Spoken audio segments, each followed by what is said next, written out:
Saya punya magang tahun 2019. Mhm.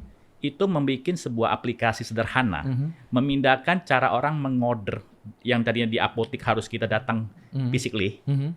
kemudian jadilah ke smartphone. Itu kan udah pasti umum, Iya, Pak. iya. Bapak kira-kira kebayang nggak, sebulan itu berapa nilai rupiah yang saat ini di-generate oleh program itu? Dengan karya 100% anak BINUS magang, Pak. Iya. Nggak kebayang, Pak. Tahun ini sudah mencapai setiap bulan omset dari aplikasi itu, Pak, lebih dari 50 miliar rupiah. Oh iya, Pak? Amazingly. Itu baru anak muda yang melakukan apa? Bikin anak belum lulus, tanda kutip.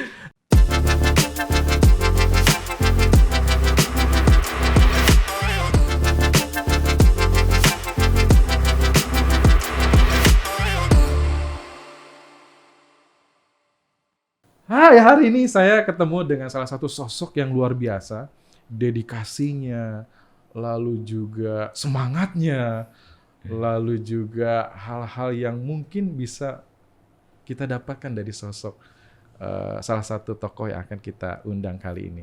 Hari ini saya membawa salah satu The Legend of BINUS juga mungkin. Karena beliau adalah salah satu mahasiswa yang luar biasa, yang BINUS tadinya belum ada apa-apa sampai sekarang, dan salah satunya juga adalah peran-peran komunikasi yang terjalin dengan alma maternya. Hari ini saya hadirkan Pak Marzuki. Halo Pak Marzuki. Selamat siang Pak Aris. Salam kenal. Salam kenal. Kita udah kenal lama loh Pak. Iya. Cuman kita baru kali ini aja kita mau ngobrol langsung ya. Iya, aduh. Waduh, sehat nih. Kelihatannya tambah awet muda nih, bukan tambah muda, awet muda nih kelihatannya nih ya. Puji Tuhan Pak, karena yang di atas selalu memberikan kita senyum yang terindah Pak. Waduh, jadi rahasianya kalau awet muda Pak, tersenyum. Tersenyum Ya. Dan senyum yang terindah adalah melihat senyum orang lain Pak Aris. Membuat orang bahagia itu Betul. Menjadi awet muda ya Pak. Iya, betul. Kuncinya adalah membuat orang bahagia dan tersenyum.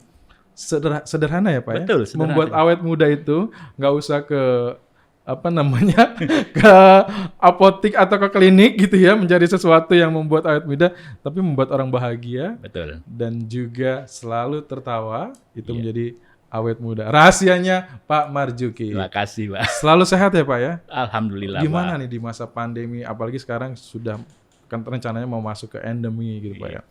Ya memang kita juga sempat di mana-mana sama ya Pak Aris ya. Kaget dalam 2 tahun terakhir tiba-tiba dunia yang jadinya tanda kutip bebas leluasa, mulai deh berbagai hal yang harus kita hadapin. Kantor yang tadinya rame, tiba-tiba penghuninya jadi hilang. Ya mungkin kami yang paling ya beruntung karena di industri yang memang harus masuk setiap hari, Pak. Oh, oke. Kena vital, dan itu tidak masalah Pak ya. Dan kesibukan belakangan ini nih Pak? Jujur atau di awal pandemi memang kami puji syukur kami lebih siap, Pak. Jadi memang waktu itu kita kan mulai pertama kali implementasi sistem harus melalui dunia tidak lagi on-site kan Pak ya. Dunia yang Bapak geluti sekarang masih di bidang farmasi. Farmasi ya Pak farmasi. Ya? Wow, itu luar biasa Pak ya. Gimana Pak kemarin menghadapi itu? Jujur ya memang sebuah panggilan juga bagi kami di industri farmasi ya Pak ya, di mana negara ini sedang masyarakat membutuhkan banyak sekali obat-obatan Pak. Kita juga menghadapi begitu banyak masalah, Pak. Oh, gitu. Bahan baku, Bapak tahu juga tidak mudah di masa pandemi, supply chain benar-benar jadi taruhan. Tapi komitmen kami di Paros, masyarakat harus yang paling depan, yang harus kita utamakan. Oh, itu paling penting ya. Iya. Itu kayaknya semangat BINUSian, Pak ya. Betul. Jadi tercermin di dalam kegiatan dan selama ini juga yang Bapak lakukan. Jadi Pak Marzuki lulusan BINUS angkatan 92 ya? 92 masuk. 9 masuk ya, betul 96 ya? diwisuda oleh Bu Widya. Oke. Almarhumah. Ambil program? Saya di sistem informasi sekarang ya. Sekarang ya? Dulu MI. Oh iya, manajemen informatika. Iya, zaman dulu. Berarti kita satu alumni. Berarti senior saya nih, Pak. Waduh. Saya masuk 99, ambil manajemen informatika Pak zamannya. Masih manajemen informatika. Tahun 2000-an kalau nggak salah diganti jadi sistem farmasi, Pak. Oh, jadi generasi terakhir yang pakai Iya, kayaknya MI. sih. Kayaknya sih. Jadi wah, ini senior saya nih Pak, di kelas ya. Oke Pak, menarik ya Pak ya. Apa yang Bapak lakukan selama ini gitu ya, dan kita akan cerita banyak gitu ya. Nah, kita ingin melihat bahwa tentunya ini menjadi sesuatu yang saya pikir di dalam cerita ini adalah apa sih yang ingin Pak Marjuki capai dan lakukan gitu ya. Ya bicara tentang bahwa dunia yang Bapak lakukan ini juga kaitannya juga bagaimana ingin memberikan kontribusi buat bangsa ini gitu ya. Betul. Nah, di satu sisi bahwa memang dunia yang Bapak sekarang alami, dalam hal ini Bapak geluti, bahkan Bapak menjadi salah satu pimpinan di situ ya. Artinya punya leluasa untuk bisa memberikan kontribusi buat bangsa ini. Apa sih Pak sebenarnya ya kalau bicara tentang dunia kerja ya kerja memang harus kerja gitu ya. Tapi kan ada di kerja itu kan juga ada sesuatu yang buat apa sih kerja kalau kerja itu tidak memberikan kontribusi. Betul. Nah, apa sih yang mungkin Bapak ingin lakukan gitu ya. Dunia farmasi ini juga menjadi sesuatu yang memang salah satu vital juga ya. Betul. Apalagi di kondisi pandemi itu sendiri gitu ya. Baik. Memang beberapa mimpi yang kami sedang lakukan, saya dan owner sedang perjuangkan adalah mempersiapkan bangsa ini memiliki teknologi kesehatan, Pak Aris. Karena jujur kita melihat begitu masa pandemi tercipta, teknologi itu begitu banyak dipakai di dunia pendidikan dengan Zoom ya. Bagaimana dengan dunia kesehatan? Udah mulai muncul kayak Halodoc segala kan. Nah, dunia-dunia itu yang kami merasa bahwa dengan peranan teknologi akan membawa banyak sekali manfaat sehingga banyak sekali kendala-kendala yang tadinya kita lihat karena pandemi terjadi itu bisa diminimize. Ya bahkan kami sudah terus perjuangkan supaya teknologi itu akhirnya menjadi sesuatu yang membawa dampak yang sangat positif. Dan itulah dasar mengapa saya dan owner membangun sebuah gedung baru yang disebut dengan gedung Inovam. Oke, apa tuh Pak? Gedung itu adalah menjadi pusat dari inovasi di dalam dunia farmasis. Oke, jadi sebagai innovation center yang diperuntukkan untuk anak-anak muda atau oh gitu. Jadi akan melahirkan inovator-inovator muda Indonesia nih ceritanya. Harapan kami begitu. Oh, oke. Jadi selain memang memberikan kontribusi bagaimana bisa memberikan tingkat kesehatan bangsa ini juga melahirkan sumber daya manusia yang bisa jadi sebagai inovator itu sendiri sih, Pak. Betul. Memang perlu ya, Pak ya? Jujur, atau mungkin dunia ini masih sangat sedikit ya untuk bisa menciptakan atau mendapatkan inovator-inovator. Sebenarnya menurut saya sih peluang di dunia ini besar, Pak ya. Artinya kalau kita bicara di dunia barat, Pak ya, banyak sekali mereka melakukan riset, melakukan inovasi, masih disupport begitu besar oleh banyak lembaga ya. Artinya bukan hanya pemerintah ya. Dan hal itu yang mendorong kami melihat bahwa andai kata kami mampu ikut terlibat bersama dengan dunia-dunia akademik, melahirkan orang-orang muda yang punya mimpi, Pak Arif. Tapi bagaimana dia dapat sumber daya ya kan, baik itu dari segi kapital dan lain-lain, dan akhirnya malah, mohon maaf, banyak sekali yang kita lihat akhirnya malah diboyong keluar Indonesia. Dan itu yang menjadi cita-cita kami, kami akan menjadi player di sana. Oh, oke. Menarik ya, Pak ya. Dan saya pikir juga ini menjadi salah satu hal yang harusnya perusahaan-perusahaan besar gitu ya juga melakukan hal yang sama. Semestinya gitu, mudah-mudahan ini langkah awal yang mudah-mudahan perusahaan lain juga akan lakukan yang sama persis, Pak. Menarik, Pak ya. Ya, saya mengenal Pak Marjuki juga memang tidak sekarang ini aja ya. Betul. Kiprahnya Pak Marjuki juga di berbagai macam industri yang berbeda juga. Terakhir di dunia farmasi, kegiatan-kegiatan di luar itu juga gitu ya. Termasuk juga masih sempat menjadi pengurus gitu ya di ikatan alumninya BINUS gitu ya, segala macam gitu ya. Tapi saya belum masuk ke sana, Pak. Saya ingin mau tahu lebih dalam lagi, Pak. Bagaimana pandangan Bapak tentang dunia pendidikan sekarang ini, Pak? Karena kalau saya lihat yang pada akhirnya banyak pendidikan ini hanya sekedar pendidikan yang formalitas. Kalau bicara tentang pemerintah gitu kan, dengan menggerakkan program Kampus Merdeka, Merdeka Belajar gitu ya, dan juga BINUS melakukan dengan berbagai macam program juga sebagai inisiasi sebelum adanya hal itu juga dengan program 2+1+1 gitu ya, menjadi salah satu cara bahwa dunia pendidikan itu tidak hanya sekedar mendapatkan gelar, tapi juga pendidikan yang bisa memberikan dampak buat masyarakat, bahkan dibebaskan oleh orang-orang yang mengenyam pendidikan ini untuk bisa memilih apa yang Anda ingin lakukan dan bagaimana apa yang Anda lakukan ini bisa memberikan dampak. Pengen tahu dong dari Pak Marjuki, kalau dulu 92 bicara tentang kuliah gitu. Saya mau kuliah komputer selesai gitu. Iya, betul. Bener ya Pak ya? Betul, komputer. Karena dulu saya kan nggak bisa bohong Pak ya. Binus termasuk ekonomis. Kuliah di Binus benar-benar ekonomis dulu Pak. Oke. Nah, apa yang Bapak rasakan gitu? Bedanya antara pendidikan sekarang dulu yang Bapak rasakan dengan yang sekarang, Pak? Jujur memang kalau kita dulu lihat dunia pendidikan beberapa tahun yang dulu lah kita ngomongnya, memang saya lebih melihat mereka lebih mengutamakan kurikulum, sehingga memang banyak sekali mata kuliah yang difokuskan agar kita menjadi seperti seorang yang membawa ilmu itu dalam sekali, Tapi secara kebaliknya di sekarang kita melihat bahwa itu terbalik, yaitu malah banyak mata kuliah yang tanda kutip hari ini harus digundulin, Pak. Tapi digantikan dengan suatu tatanan baru di mana mereka punya skill yang dikembangkan, attitude yang dikembangkan. Dan saya sangat appreciate sekali dengan Binus. Karena mereka adalah pelopor yang menciptakan bahwa mahasiswa di luar keilmuan mereka yang mereka bekali, mereka dikembangkan dalam kehidupan masyarakat, dalam arti profesionalismenya kan di dunia industri. Dan itu menurut saya sangat mahal. Dan bagi saya selalu saya tekankan kepada adik-adik kita yang magang di internship di Paros, Pak. Di sini kalian mendapatkan tempaan. Jadi kalau dibayangkan kalau dulu zaman kita dulu namanya mungkin magang itu ya formalitas ya Pak ya. Asal dapat nilai, asal dapat tanda tangan, udah selesai setor gitu ya. Bener. Kalau sekarang Pak, saya yakin 99% mahasiswa Binus yang pernah internship, kecuali perusahaannya nggak begitu baik, itu pasti experience-nya mahal sekali.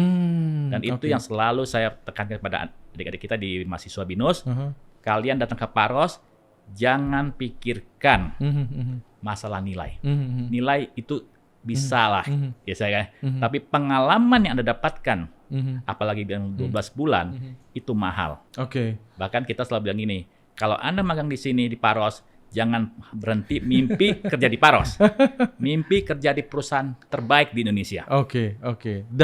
Dan itu dilatih ya Pak ya? Betul. Ya saya lihat juga memang. Kalau saya juga ke sekolah-sekolah gitu ya Pak ya, ketemu dengan anak-anak SMA gitu ya. Pertanyaan juga beda Pak gitu. Mungkin saya juga pernah sampaikan juga di podcast sebelum-sebelumnya bahwa kalau dulu kita kuliah kan, Pak, saya mau kuliah komunikasi gitu. Saya mau komputer, udah jelas maunya apa gitu. Kalau sekarang kan beda Pak. Betul. Kalau saya mau bikin bisnis aplikasi seperti halnya Grab, Gojek gitu misalnya gitu ya. Atau Topet, kuliahnya apa ya? Betul. Nah, itu yang menjadi tantangan baru, Pak. Kalau dulu kan kita selalu terkotak-kotak dengan apa yang kita dapatkan di dunia pendidikan. Sehingga kadang-kadang memang saya sering dapat pertanyaan dari alumni, kenapa saya itu nggak sehoki yang apa yang saya pelajarin. Jadi, tanda kutip investasinya agak sia-sia nih, Pak. Tapi menurut saya pribadi jangan begitu. Karena proses pembelajaran itu panjang dan banyak hal. Jadi sebagian kecil Anda dapatkan di dunia pendidikan, tapi masih banyak pembelajaran di luar. Yang walaupun mungkin istilahnya kampus kehidupan kita masih di luar, Pak. Dan akhirnya Pak, dari apa yang Bapak amati, Bapak rasakan juga, lalu juga Bapak melihat gitu ya, proses-proses yang ada gitu ya. Apa sih yang menjadi dasar akhirnya gitu ya, bahwa mungkin ya boleh dibilang tips gitu ya, bahwa yang pada akhirnya Bapak melakukan juga perubahan-perubahan di industrinya Bapak gitu ya. Bahkan Bapak melahirkan tadi kan dengan perusahaannya sebagai semacam innovation center gitu ya. Nah, itu juga apakah memang menjawab tantangan yang ada yang akhirnya itu juga lahir lalu pada akhirnya juga berkolaborasi dengan dunia akademisi gitu ya Pak. Betul. Nah, bagaimana Pak pada saat itu Bapak punya pemikiran sampai ke situ pada akhirnya gitu ya? Ya, mungkin kita bicara jujur pada awalnya orang selalu berpikir kalau magang itu lebih kurang tanda kutip rekrutmen, selalu begitu pikirannya. Karena Bapak pikir dapat sumber daya yang tanda kutip dari awal dipetik kan. Tapi saya dan owner berpikir terbalik. Kita berpikir ini kesempatan untuk generasi di dalam perusahaan kami belajar, Pak. Belajar mengerti tentang dunia luar, mengerti tentang milenial, mengerti tentang teknologi yang tadinya mereka nggak lihat di mata mereka di perusahaan kami, mereka lihat. Jadi ini semacam kayak mutualisme yang win-win solution. Nggak ada sifatnya malah kita cuman, ini pasti gue bidik deh, gue rekrut. Bukan itu. Jadi dasar itu yang membuat kami dan owner memang benar-benar menciptakan lingkungan di mana anak-anak magang itu bisa improvisasi, Pak. Inovasi itu lebih mahal. Karena apa yang mereka bikin akhirnya menjadi jawaban dari kadang-kadang masalah perusahaan. Oke. Saya mau buka rahasia, Pak Aris. Boleh. Saya punya magang tahun 2019. Itu membuat sebuah aplikasi sederhana. Memindahkan cara orang mengorder yang tadinya di apotek harus kita datang physically. Kemudian jadilah ke smartphone. Itu kan udah pasti umum, Pak. Iya. Bapak kira-kira kebayang nggak sebulan itu berapa nilai rupiah yang saat ini di-generate oleh program itu dengan karya 100% anak binus magang, Pak? Iya. Nggak kebayang, Pak. Tahun ini sudah mencapai setiap bulan omset dari aplikasi itu, Pak, lebih dari 50 miliar rupiah. Oh iya, Pak. Amazingly. Itu baru anak muda yang melakukan. Aku bikin anak belum lulus tanda kutip. 50 M, Pak. 50 M per bulan. Waduh, jadi crazy rich itu, Pak. Crazy. Sultan, Pak. Iya. Dan itu membuat kami yakin bahwa anak muda Dan itu real business ya, Pak ya? Real business. Real business ya, Pak ya? Oke. Dan akhirnya itu yang diciptakan dengan tadi ya, yang lingkungan, lalu juga proses gitu ya. Dan menurut Bapak, apakah semua perusahaan harus bisa melakukan itu, Pak? Kalau jujur saya malah banyak belajar dari teman-teman kita di industri juga yang sudah baik, Pak ya. Artinya kita bicara plat merah ya. Saya rasa mereka juga banyak sekali inovasi datang dari bawah yang the young star ini, Pak. Jadi menurut saya Kak Paros pun beruntung lah ya, dapat kesempatan yang sama belajar dari teman-teman di industri, juga didukung oleh BINUS yang luar biasa, sehingga akhirnya kami menikmatinya, Pak. Dan kalau menurut Bapak, bahwa itu akan dijadikan sebuah template. Mungkin kalau Bapak bicara tentang bahwa bagaimana tadi mengembangkan pemikiran-pemikiran Bapak yang semua industri, semua perusahaan harus melakukan itu. Ya, saya pikir hari ini bicara jujur, apa yang diteruskan oleh BINUS sampai hari ini punya begitu banyak rekanan dalam istilah BINUS kan namanya BIP ya, BINUS Industrial Partnership Program. Hampir semua saya rasa mereka pasti puas, Pak. Dan mereka mendapatkan benefit dampak yang banyak sekali dengan adanya kolaborasi dunia industri dengan akademik, dengan begitu banyak mahasiswa yang bisa juga dipersiapkan untuk the next future negara ini, Pak. Oke. Wah, luar biasa. Kalau saya sih kebayang repotnya Bapak ini nggak kebayang gitu ya. Ini banyak sekali yang pasti yang diurusi ya. Apalagi sekarang bicara tentang dunia milenial, cara kerja, proses, bagaimana menangani, lalu juga perlu ada satu pemikiran-pemikiran baru, ya inovasi-inovasi. Kalau enggak kita bakalan ketinggalan. Betul. Gitu. Nah itu yang menjadi menarik, Pak. Lalu kapan waktunya untuk memikirkan yang lain, Pak? Ya, hidup selalu ada dinamika. Ada dinamikanya. Iya. Kapan healingnya nih, Pak, ceritanya kalau anak sekarang bilang gitu ya? Kalau healing saya paling saya nikmati memang Sabtu Minggu lah. Gitu ya. The time with my family and my alumni. Gitu ya. Nah, ini yang menarik, Pak, gitu ya. Bicara tentang kesibukan ataupun hal-hal yang saya pikir juga, saya beberapa baca literasi Bapak gitu, profiling Bapak juga sangat aktif di berbagai macam asosiasi juga ya, ikatan-ikatan juga gitu. Termasuk menjadi salah satu pengurus utama juga di alumninya BINUS, Pak, gitu lah. Memang masih punya waktu, Pak? Kita bicara hari begini, Pak. Satu menurut saya yang harus kita... Bapak pimpinan loh di perusahaan loh, yang kita pikir pemikirannya dibutuhkan dan effortnya luar biasa, Pak. Masih mau terlibat. Ya, hidup itu menurut saya, Pak, ada selalu kayak, ya namanya sumur, Pak. Makin digali, makin dalam, makin asik, Pak. Oh gitu. Iya. Bukan gosip ya, Pak? Bukan. Digosok makin sibuk kan? Oh enggak. Jadi benar-benar kalau kita mendalam sesuatu dengan passion, dengan mimpi, Pak. Banyak sesuatu yang akhirnya membuat kita jadi lebih semangat. Walaupun memang ada limitasi waktu dan segalanya, pasti ada. Betul. Tapi kalau kita nikmati, saya yakin, Pak, apapun pekerjaan Pak, pasti ada selalu kenikmatannya Pak. Oh, oke. Jadi ya tadi ya, kalau bicara tadi kita ngobrol di awal bahwa ukuran bahagia orang tuh beda-beda ya, Pak ya? Beda-beda, Pak. Gitu ya, beda-beda ya. Ada yang gue harus banyak kegiatan karena itu yang membuat gue bahagia gitu kan. Iya. Gue nggak mau banyak kegiatan, satu aja ya itu membuat gue bahagia gitu ya. Nah kalau Pak Marjuki beda nih. Artinya kalau saya lihat banyak kegiatan justru malah bahagia. Tadi dibilang tadi kan bahwa ada sisi lain juga yang membuat itu ternyata menjadi tantangan gitu ya. Betul. Apa sih Pak yang Bapak cari sebenarnya sih dengan, apakah memang dengan banyak kegiatan membuat Bapak ya sekarang ini gitu ya terlihat tidak ada susahnya dalam tanda kutip gitu ya Pak ya? Serius Pak, Betul. dengan senyumnya, ketawanya, ketemu dengan orang sepertinya tidak beban. Ini serius loh, saya ketemu dengan Pak Marjuki dengan siapapun saya amati. Ini orang kayak nggak ada sedih-sedihnya gitu ya, Pak. Nggak ada beban-bebannya gitu ya. Apa yang Bapak cari sebenarnya? Saya jujur Pak, beberapa tahun ini melihat bahwa ya jujur kalau dunia profesionalisme saya udah capai the peak lah ya. Kita anggap udah mimpinya udah agak mentok nih. Tapi kalau bicara bagaimana berkontribusi kepada baik itu dunia masyarakat, alma mater, kepada orang lain, the simple yang saya selalu bilang ini, saya ingin membawa kebahagiaan kepada semua orang. Itu my ya seperti my honor ya, keinginan saya paling dalam untuk melayani lah Pak. Itu ya bahkan kalau dulu sebelum saya benar-benar terjun ke profesional, saya pernah bermimpi jadi pendeta loh Pak. Oh gitu. Oh gitu ya Pak. Iya pernah mimpi ke pendeta ya. Oh gitu ya. Iya. Akhirnya mencari jalur lain. Jalur lain.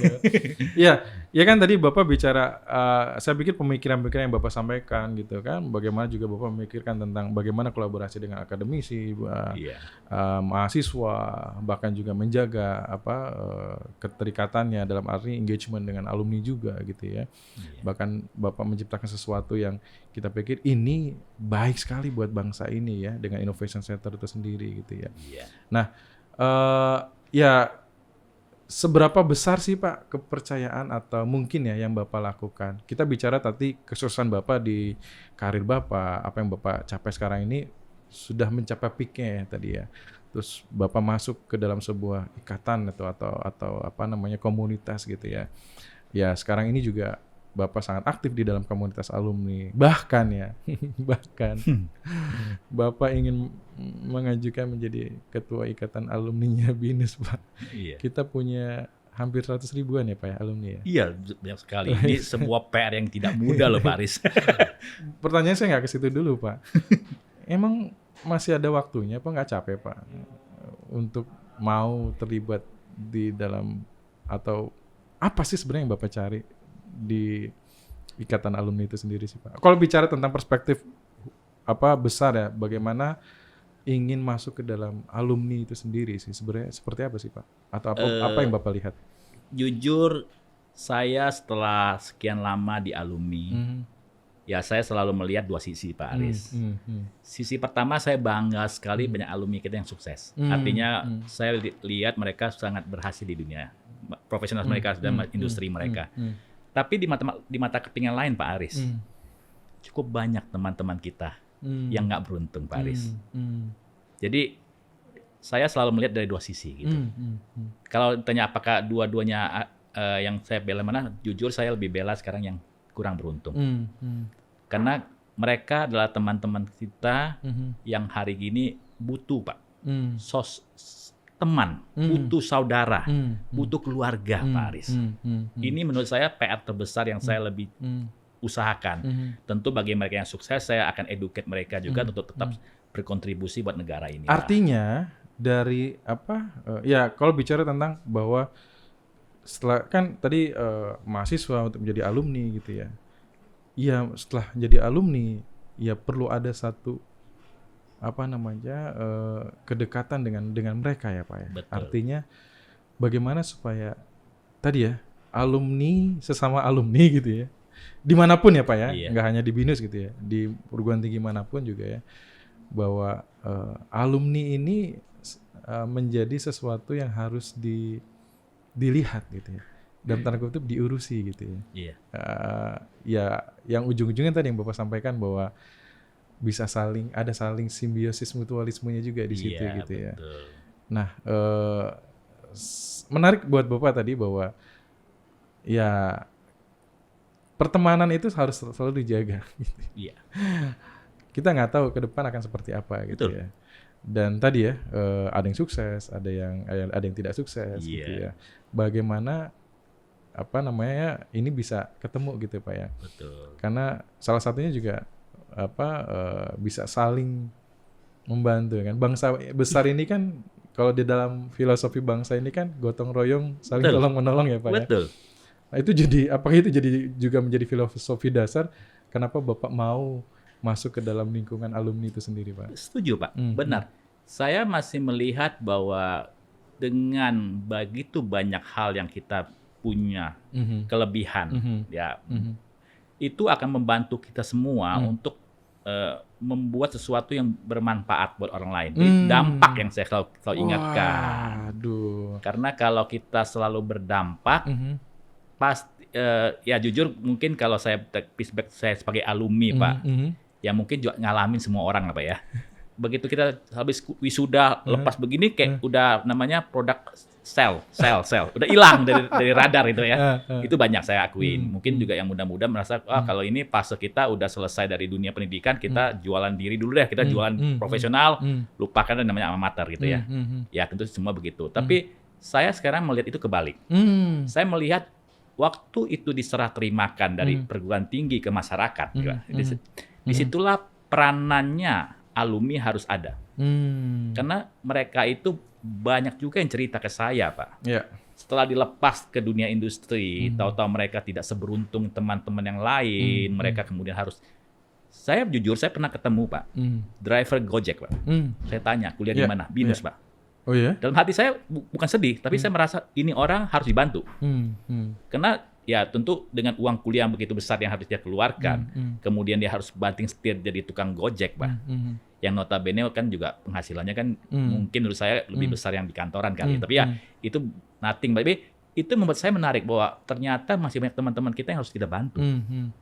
Perjuangannya ada gitu kan? Ada. Untuk bisa mencapai mimpinya dia gitu. Iya, jadi itulah yang membuat kita melihat bahwa ternyata teman-teman kita yang belum beruntung itu jangan dibiarkan. Mereka harus dibantu sehingga mereka kembali ke track mereka yang lebih baik lah, Pak. Dan Bapak percaya dengan adanya alumni ini saling bertemu gitu ya, hal itu bisa terjadi, Pak? Bisa. Oke. Karena saya sendiri sudah berkali-kali melihat bahwa sebuah emosional yang kita bangun, Pak. Ini kan sebenarnya emosional, Pak. Karena saya selalu percaya bahwa prinsip tak kenal maka tak sayang. Itu selalu terjadi kan, Pak. Tapi begitu you kenal, you bisa support. Saya sudah ngalami banyak sekali usaha-usaha alumni yang saya bantu, yang jadinya dia tidak survive, atau dia dibantu, diberikan semangat, dipromosiin, Pak. Kembali dia punya gas lagi, Pak. Oh, oke. Iya. Nah, kalau tadi menarik, Pak, yang Bapak sampaikan tentang memberikan dampak ya, gitu ya. Karena kita juga punya semangat kan, empowering, betul gitu, sekali, society gitu. Sama persis, Pak. Saya itu apakah penerjemahan empoweringnya Bapak? Bagaimana Bapak menerjemahkan empowering itu dalam dirinya Bapak? Betul. Jadi begitu Binus mengatakan bahwa dia mengandung visi dan 2035 empowering and fostering the nation, itu sama seperti yang saya selalu ceritakan dalam diri saya, Pak. Jadi saya sudah selaras dengan apa yang Binus punya, dan makanya menurut saya pribadi, saya pernah bicara dengan beberapa Binus leader bahwa saya sendiri siap di sana. Berarti Pak, yang tadi saya sampaikan bahwa Bapak kenapa mau untuk melakukan hal lain di luar dari pekerjaan yang Bapak lakukan dan sangat luar biasa sibuknya gitu ya. Tapi dengan semangat empowering, Bapak mau memberikan kontribusi diri Bapak dengan hal lain tadi ya. Betul. Yang bagaimana memberikan dampak buat masyarakat itu sendiri. Betul. Semangat itu yang akhirnya Bapak mau. Betul, Pak. Dan mau ingin coba memberikan kontribusi lebih besar lagi untuk bisa menjadi ketua ikatan alumninya Binus, Pak. Ya, saya pernah ambil contoh begini, Pak Aris. Saya selalu usahakan setiap Sabtu atau Minggu selalu bikin event jalan pagi. Let's say the simple one. Cuman tujuannya kalau jalan pagi tentu nggak cuma ngumpulin orang, Pak. Jadi dari 1-2 orang, lama-lama itu sekarang udah let's say dari angkatan 81 saya pernah ketemu 82, 83, 84. Yang notabene mungkin kalau saya nggak bagian jalan pagi nggak pernah ketemu tuh dengan generasi pertama sampai keempat. Saya pernah diajak ketemu ke rumahnya almarhumnya Pak Once segala. Yang tadinya saya nggak pernah kebayang gitu. Tapi dengan keasikan-asikan jalan pagi yang tadi cuma beberapa orang, sekarang tuh saya pernah bikin event tuh sampai tanpa sadar tuh sekitar hampir 70 orang hadir di satu event yang akhirnya pelan-pelan saling kenal. Dari sana mereka kompak lah. Lalu kita pelan-pelan bikin event-event social activity dan segala-galanya tuh menjadi menarik loh, Pak. Menarik, dan ini memberi satu tantangan buat Bapak kayaknya nih, bahwa Betul. sepertinya saya harus memberikan kontribusi lebih besar lagi. Iya, betul. Makanya jalur untuk menjadi ketua ikatan alumni ini menjadi salah satu cara bagaimana Bapak bisa ingin merangkul yang lebih besar lagi sehingga dampaknya pun jauh lebih besar lagi. Begitu ya, Pak? Ya, jadi saya banyak belajar dari beberapa tahun terakhir, Pak. Ya, kalau kita bisa memberi, seperti Pak bilang, memberi itu saya lebih suka memberi daripada menerima, Pak. Ya kan, Pak ya? Kalau memberi itu kita benar-benar datang untuk berbuat sesuatu gitu. Oke. Dan itu yang membuat dasar saya dalam mimpi saya sebagai ketua ikatan alumni adalah saya bisa datang membawa alumni-alumni kita merasakan dalam hidup mereka. BINUS itu bukan akhir dari segalanya ketika mereka di wisuda. Mereka harus punya mimpi bahwa BINUS punya rumah kedua, Pak. Oke. The second home. The second home, Pak. Itu pesan yang ingin disampaikan. Betul. Apa yang ingin Bapak bawa mimpi ketika nanti Bapak akhirnya terpilih menjadi ketua ikatan alumninya BINUS? Baik. Saya selalu bicara ke tim kami, Pak, bahwa BINUS adalah awal dari sebuah keberhasilan. Begitu mereka diserah terimakan, begitu mereka wisuda, IKA BINUS sebagai the next estafet harus membawa mereka yang baru terjun ke masyarakat agar mereka punya sebuah payung, sebuah keluarga yang di sana mereka punya belajar, bisa dibantu, disupport, bisa banyak sekali networking dan yang akhirnya malah siapa tahu malah bisa business opportunity kan, Pak. Karena saya beberapa kali jalan pagi sempat ketemu ada seorang yang punya ide A, lalu ada ide B, kenapa nggak dikawinkan? Begitu ketemu di sana pagi malah dikawinkan, akhirnya mereka jadi kolaborasi kan, Pak. Yang padahal kita cuma tukang kawin, Pak. Tukang kawin, apa istilahnya? Penyambung ya, penyambung ya. Oke. Ya, memang tantangannya tidak mudah ya. Kalau saya juga sebagai alumni juga gitu ya.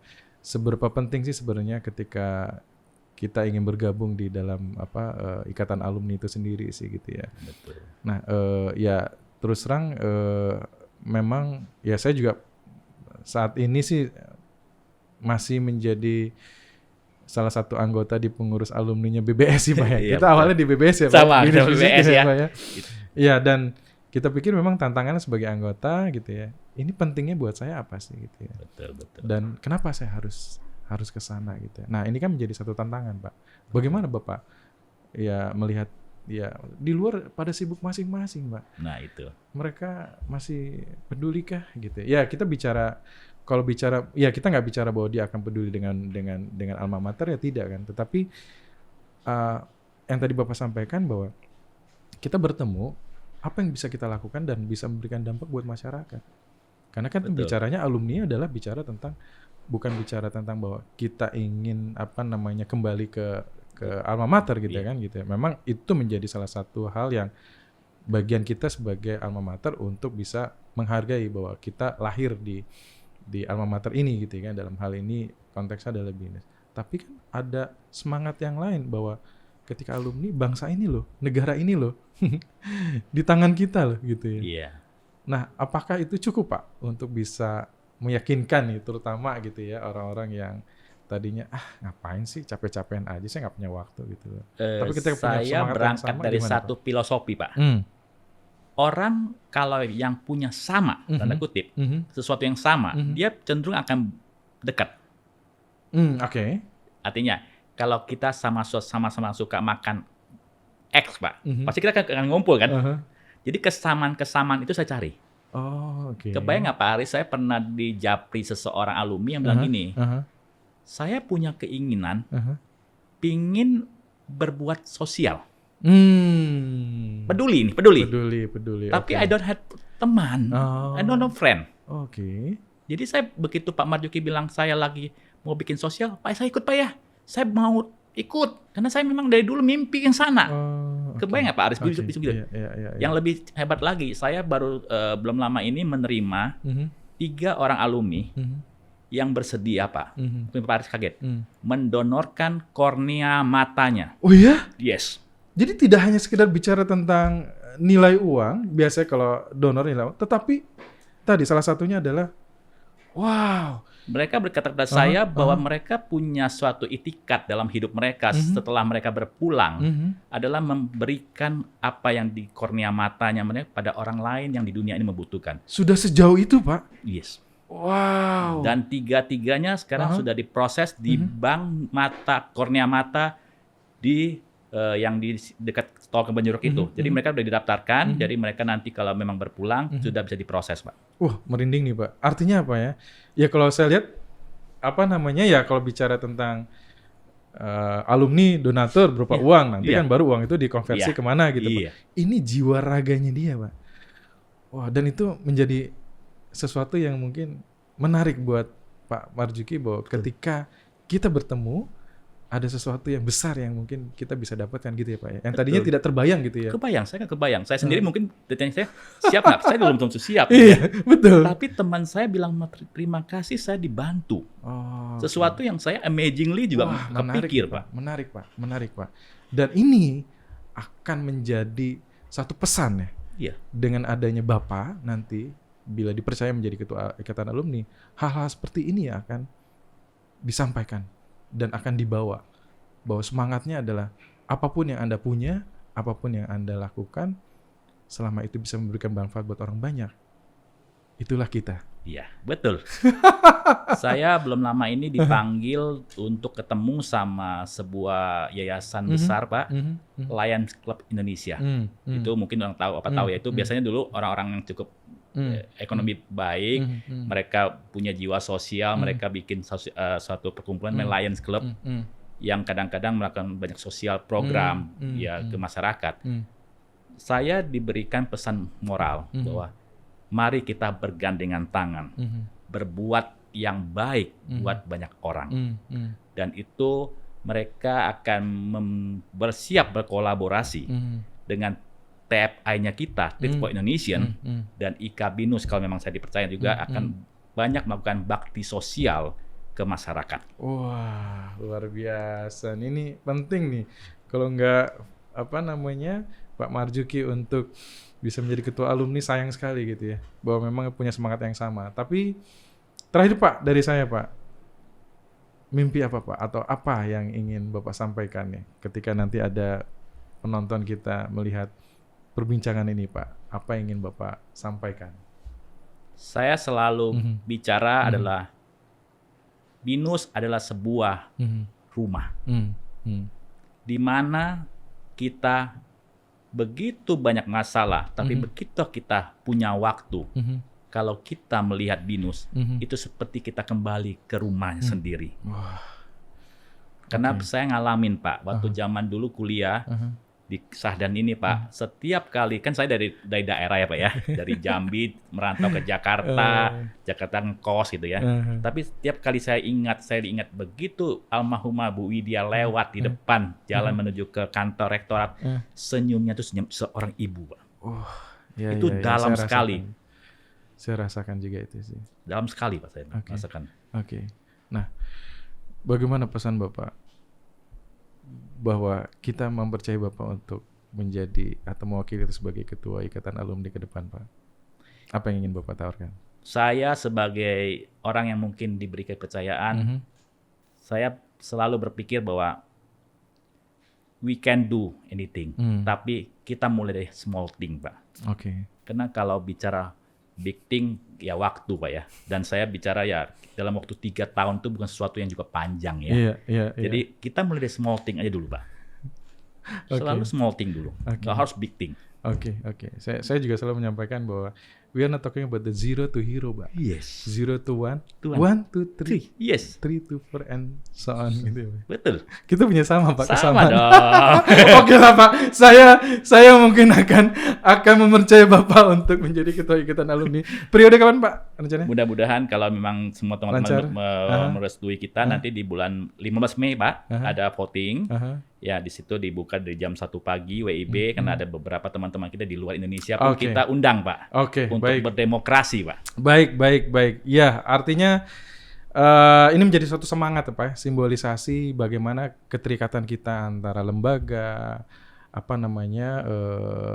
binusyan yang sudah ada dan juga alumni gitu ya, bisa saling sinergi, Pak. Betul. Dan diharapkan bahwa dengan adanya Pak Marzuki gitu ya, sinergi ini akan terus terjadi dan berkembang. Yang paling penting, Pak, empowering the nation ya, Pak ya. Dan saya sedang siapkan di generasi saya perusahaan ini, Pak, adalah delegation. Oke. Artinya harapan saya akan lahir Marzuki muda. Wah. Jadi pengurus-pengurus alumni yang kita akan pilih nanti kebanyakan di divisi itu kebanyakan adalah binusian 2000 ke atas. Waduh, ini cocok nih, Pak. Katanya kan kalau pemimpin yang baik itu adalah menciptakan pemimpin-pemimpin baru, benar ya, Pak? Betul, Ya? itu yang saya kerjakan. Waduh, oke. Sekali lagi, Pak, thank you banget sudah mau hadir di Binus Podcast kali ini. Yang paling penting adalah cinta inspirasi yang Bapak sampaikan tadi. Mudah-mudahan membuka hal-hal yang mungkin belum pernah terpikirkan, gitu ya. Dan tidak hanya sekedar mimpi apa yang Bapak sampaikan, tapi mudah-mudahan dari cerita ini juga kita menjadi terbuka gitu ya. Betul. Dan kita punya semangat yang sama yang paling penting ya, Pak ya. Betul. Thank you, Pak. Mudah-mudahan sukses ke depan. Yang paling penting, Pak, semangat untuk bisa memberikan dampak, Pak, buat masyarakat luas. Terus lahir dari Bapak, dan saya yakin semangat itu akan terus bergejolak dengan kondisi Bapak sekarang ini selalu fit, sehat. Saya yakin itu menjadi modal Bapak untuk memberikan dampak. Terus, Pak, semangat untuk bisa menciptakan Pak Marzuki yang lainnya, Pak ya. Terima kasih. Saya juga titip pesan ke teman-teman. Semoga apa yang kita hari ini bicarakan menjadi suatu contoh aja. Dan saya rasa banyak orang-orang hebat yang akan lahir dari BINUS. Karena Siap. BINUS itu memang disiapkan untuk membina Nusantara. Oke, baik. Thank you, Pak. Thank Kita you. close untuk podcast kali ini. Iya. Thank you. Terima kasih banyak, Pak Haris. Sampai jumpa lain kali, Pak.